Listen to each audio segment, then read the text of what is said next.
Hey guys, welcome and ting and ting and ting. And someone suggested that I watch these, and it's by the Sabaton, uh, and this is on the Sabaton history. This the last dying breath, Defence of Belgrade, but it seems like it's a 12-minute long or 10-minute long video of them explaining the history of it. So let's go ahead on YouTube and simmer and see what we could learn from this here. Okay. I'm Indy Nidell. I'm Per from Sabaton, and this is Sabaton History.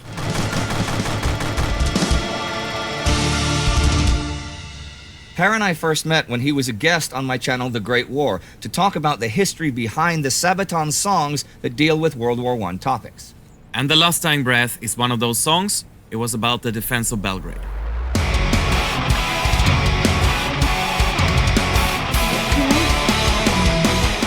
When the First World War began, the might of the Imperial Austro-Hungarian army descended on Little Serbia. That didn't work out so well for the Giant. And our song, The Last Dying Breath, was inspired by a legendary speech.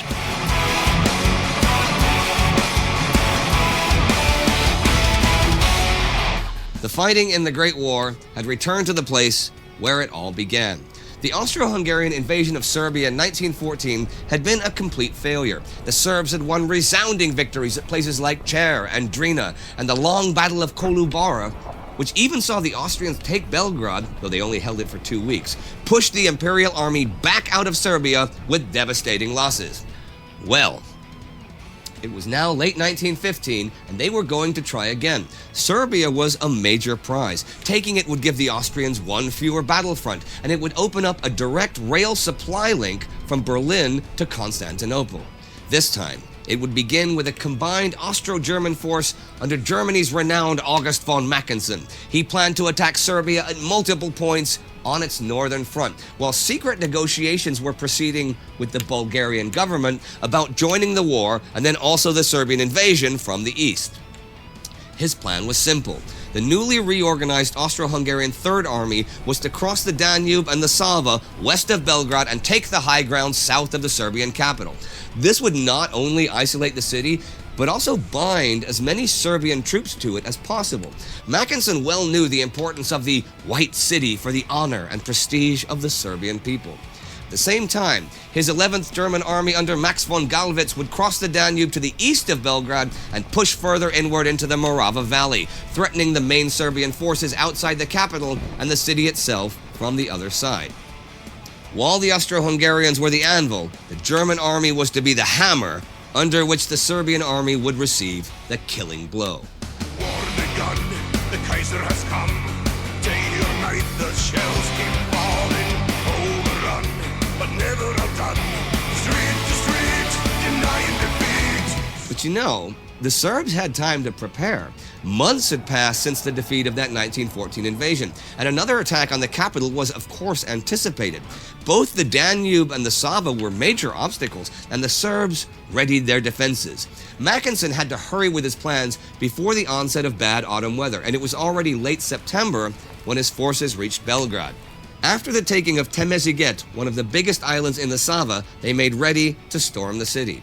The assault troops were given extra ammunition and rations, with the knowledge that once the river crossing was made, supplies and reinforcements could not be guaranteed. Wow. On the 6th of October, the Central Powers artillery opened fire, bombarding the Serbian lines. Massive artillery, especially heavy howitzers, was the key component in Mackensen's plan. This was a lesson he had learned during the Gorlice-Tarnov offensive earlier in the year, where his heavy artillery repeatedly broke the Russian lines, forcing them back time and again. Also, in addition to the large amounts of heavy howitzers and Minenwerfer, the Austro-Hungarian river monitor Samos and other armored steamers of the Danube flotilla also opened fire. Soon, Belgrade and the Serbian positions were in flames as the Austro-Hungarian forces tried to cross the Danube. But Austrian Field Marshal Hermann Koves von Koveshasa had chosen poor spots for the crossing. The ground was swampy and the weather turned for the worse. A heavy rainstorm caused the Danube to swell. Bridgeheads were established, but progress was slow, as most of the pontoon bridges were destroyed by the Serbian artillery or simply swept away by the heavy current. Now, if I'm not mistaken earlier on in this. He said something about they wanted to find a path to Constantinople, which was pretty important for trade and stuff like that. So now it's boiling down to why those outsiders, or if you want to call them that, were wanting to come through there or wanting to control there. It would be good for trade. Trade back then was as it's important now, but then, you know what I mean? Especially the world just started to find new things because of trade. Trade sort of bring cultures back and forth, you know what I mean, to each other. Isn't it crazy how trade did that? I wonder if people took vacations, and go to places and stay there for a while, like we do now, where it's like vacations are weird for some people, you know what I mean? They go do the real touristy stuff. But anyway, I wonder. Let's get back to this here. Relentless Serbian counterattacks threatened to destroy the bridgeheads, and the Austro-Hungarians fought with their backs to the river. To assure a safe crossing of the main force, Kövesi had to take several islands in the river, particularly two islands the Germans named Zigeuner Insel, Gypsy Islands, or the one they called Great War Island, at the conflux of the Sava and Danube rivers. These were all well fortified by the Serbian defenders, and camouflage machine guns covered every approach over the river, and they could only be taken by close combat. Even with the assistance of the German 22nd Reserve Corps, commanded by General Eugen von Falkenhayn, the German Army Chief of Staff's brother, progress was slow. Casualties among the assault troops were high.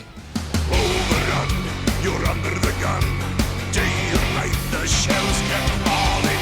Sound the drum, the Great War has come. Show no fear, the ending is near. But after hours of fighting, most of the Serbian guns defending the city were destroyed by the enemy artillery. The anti-aircraft batteries as well, allowing the German reconnaissance planes to direct fire even more efficiently. The eventual capture of the river islands was the turning point in the battle, as the crossings could now be made in relative safety, and the artillery could be moved up. Fighting reached the old fortress of Kalemegdan. Belgrade could not hold out much longer, not without help from the Entente.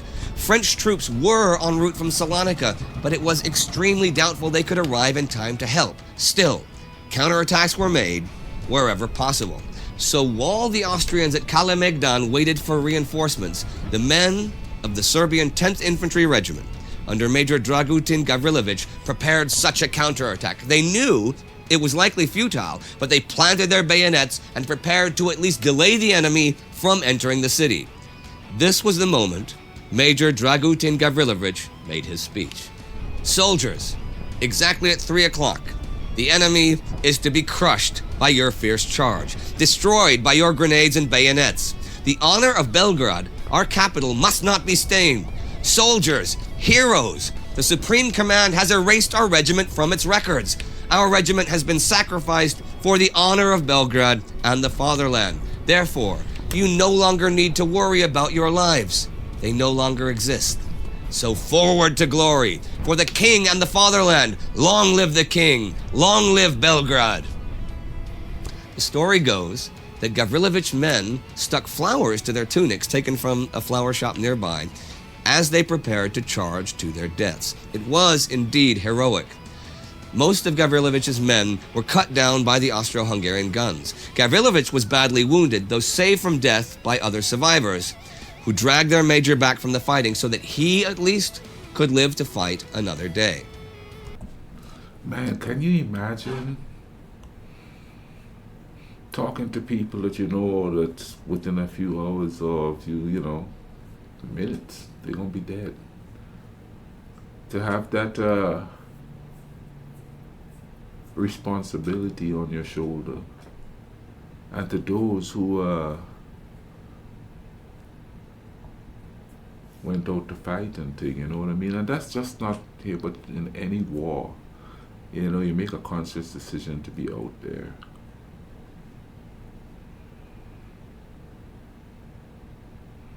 I guess it's based on what you're fighting for, really. That's a crazy thing to think about, you know, how we are like that. The rest is history. Soldiers, heroes, die for your land. The rights are gonna raised by your command. Until your last dying. On October 9th, Mackinson reported the fall of Belgrade. The relief force from Salonika never made it to the Serbs in time. Bulgaria declared war on Serbia October 14th, and the Austro-German-Bulgarian invasion brought victory to the Central Powers weeks later.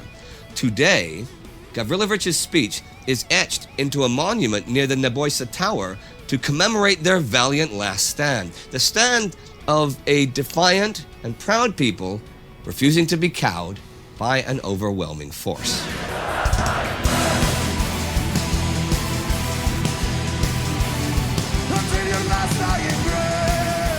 How did you hear the speech in the first place?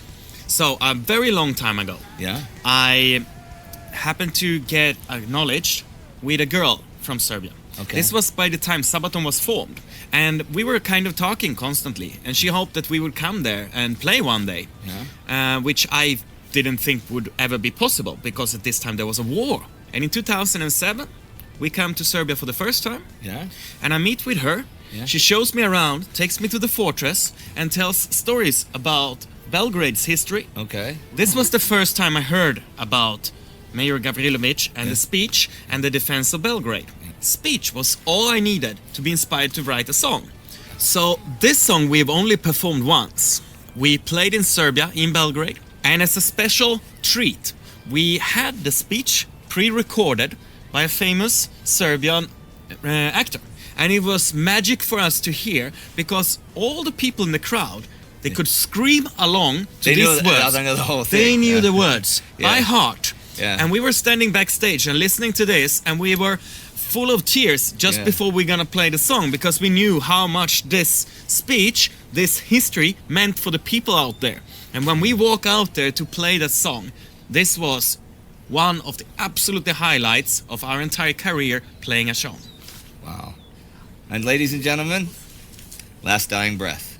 Vi nemate više da se brinete za živote vaše. Oni više ne postoje. Zato napred u slavu za kralja i otadžbinu. Živeo kralj! Živeo Beograd! And that was Last Dying Breath, See you next time. here on Sabaton History. Wow, that was kind of cool. Not too many people tell stories in songs anymore, you know what I mean? It's all selfish. Well, I guess it depends on the type of music, you know what I mean? That pop music stuff. There's nothing to learn in music, really. Everybody's singing about how tough they are. These guys are going out there and they're telling stories, you know, keeping people in tune with their history. Reggae is sort of kind of like that, and that's the idea of what they wanted that genre of music to do. But it also was about, you know, standing up for your rights at that particular point also. But this was quite interesting, you know what I mean? Thank you to whoever suggested that I watch this. I quite enjoyed it. I hope you guys enjoyed it too. I'll leave a link in the description to this video so you could go check it out. I'll also leave links here of other videos that I have reacted to on Serbia. Hope you guys are having a really good evening, you know what I mean? Comment down below, tell me what you think and all of that, you know, and y'all take care of each other, alright? Cool runnings.